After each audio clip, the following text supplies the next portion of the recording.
Is it going to be Texas and Georgia that dominate the SEC for this next era of college football? Obviously, if you can't tell, we're moving into a new phase of college football with all the changes.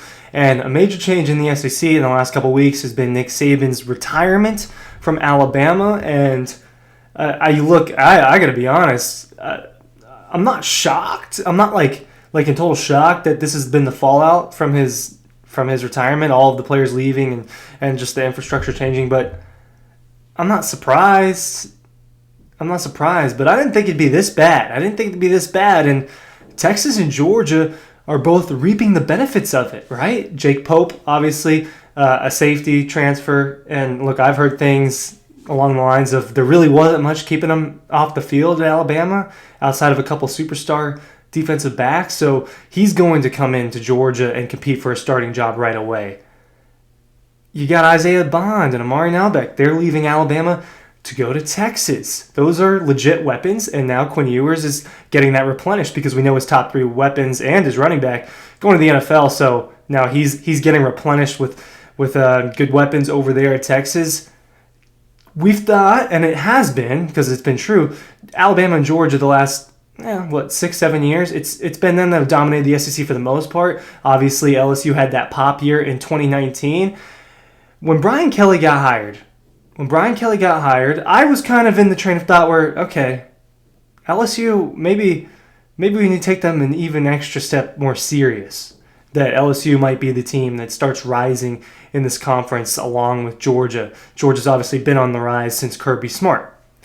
With Texas and Oklahoma coming over, with what Texas did this past year, including beating Alabama on its way to a playoff berth, now that they're in the league and Alabama is looking like this, and Texas just seems to be on the rise. I mean, look at the rankings. ESPN's already got Texas as number 2 heading into next year. I guarantee you, Alabama's not going to be they're not going to be ranked top 3.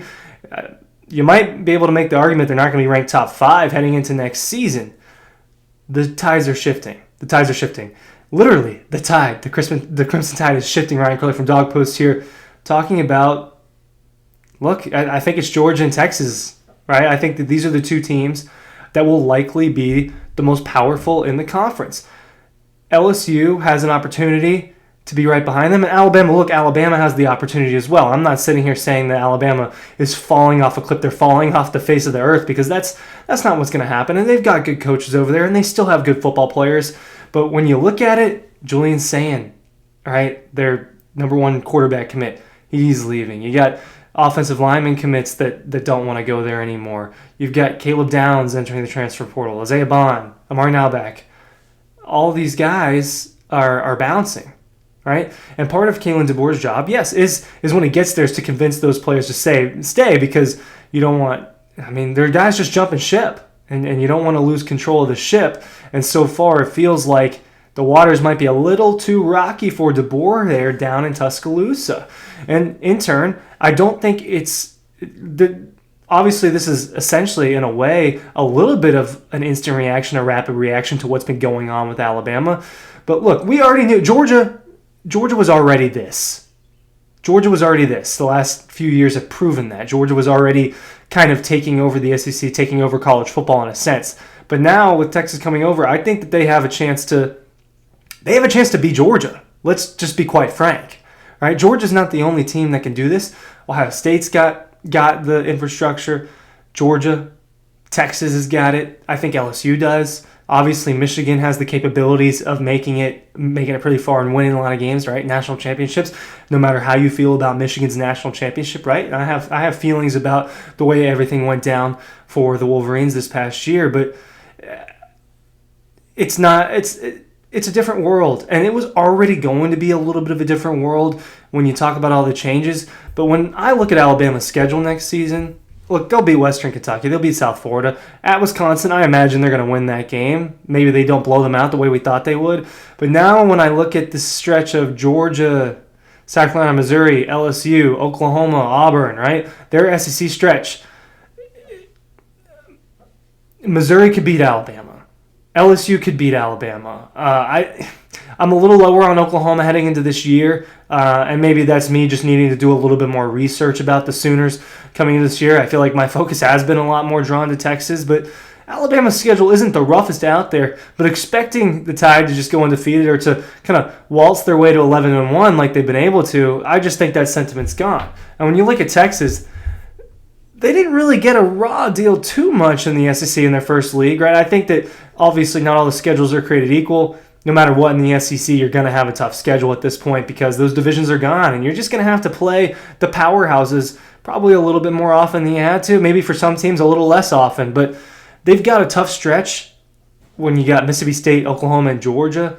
3 games in a row. Obviously, they have to travel to Michigan early on in the year. I'm going to predict right now that Texas is going to go up there and handle that business. Georgia, Texas, Saturday, October 19th. That's the game. It's no longer Alabama and Georgia, the SEC game that we need to look at. Is that an overreaction? Maybe a little bit, but when you look ahead, what's been the most hype up regular season game for next year? And outside of the one that's hyped up the most in Ohio State, Michigan, Georgia, Alabama. And that was supposed to be another head-to-head between Kirby Smart and Nick Saban. Obviously, that's not going to happen anymore. Now I think that Texas and Georgia in October is the game you have to look at as the biggest one on the calendar because those two teams look like serious national championship contenders. When you think about Texas, they lost a lot, but they're gaining a lot back as well. And I just think they're going to be really good. This is a team that there's a 12-team playoff now. I think Texas is going to make that 12-team playoff because I just don't think they're going to lose a lot of games. And there's a handful of SEC teams that have a legit shot to make the college football playoff. Steve Sarkisian was the right hire for the Longhorns. And they're spending. And they've always spent, but they're spending in a way that other schools can't, other schools don't. Georgia spends in a way that other schools can't, other schools don't. Oregon does, right? There's reasons for this, and it starts with getting the players, and that's what Texas is doing. But they've got the right guy over there in Steve Sarkisian who can excite people about the idea of Texas being back. And I hate to say it, they're kind of back in a way because now they're contenders again. And that's how this thing works. Am I crazy? Do you guys not think Texas is back? They just made the college football playoff. Whether you thought Georgia should have been in there over that, whether you thought Georgia should have been in the 4-team playoff over Texas or not, which I think that Georgia had a really good case to do that. Texas is the one that made it. Didn't get it done against Washington, had a chance to win that game. I mean, Texas was very, very close to being in the national championship against Michigan. And was Texas a little bit more equipped to beat Michigan than Washington was? Maybe so. We'll never know the answer to that. There's a lot of answers we're not going to get to. But the quarterbacks also is something I predicate this on. Quinn Ewers and Carson Beck are probably the 2 best quarterbacks in college football this coming year. They are.